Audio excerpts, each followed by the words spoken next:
On many occasions, traders have complained to the taxman about unfair fees for goods weighed at the different border points.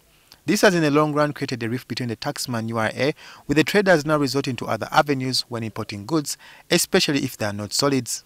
The current law used by the standards body UNBS was enacted in 1965 and only considers kilograms and meters under the Weights and Measures Act Cap 103. But this does not cater for solids or gaseous products. Now, the Uganda National Bureau of Standards and the Uganda Law Reform Commission are undertaking a review of the Act by incorporating internationally accepted principles of metrology into the law. We found that the review was, the Act itself was out of step with realities currently, international new best practices of metrology. The scope of metrology has expanded. So we felt that the law needs to be amended, and then also it can give a chance for Uganda goods to be competitive. According to the standards body UNBS, the law has failed to create importation of equipment that is poorly calibrated on the market. Wrong measurements are the one which come up with substandard goods. So when you don't measure properly, you get a fake thing. So the reason why we are pushing measurements is because we want the level of bad products coming out of wrong measurements to be brought down. That means I'm talking about a level of ingredients in medicine.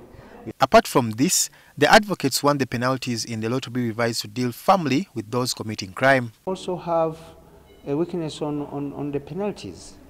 You find somebody, the minimum would be maybe around 500. Okay, in 1965, probably that was a lot of money.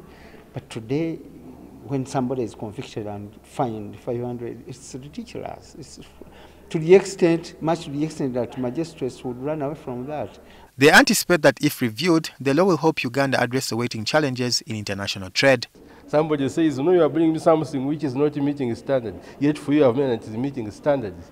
Now when you have the same level of measurements, we shall not have those conflicts.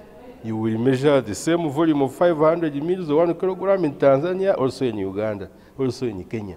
So we shall find our traded products are acceptable both sides of the borders because you are measuring using the same level of technology and also standards. The Uganda Law Reform Commission is expected to present these reforms before the Attorney General before this year ends. Raymond Tamale, NTV.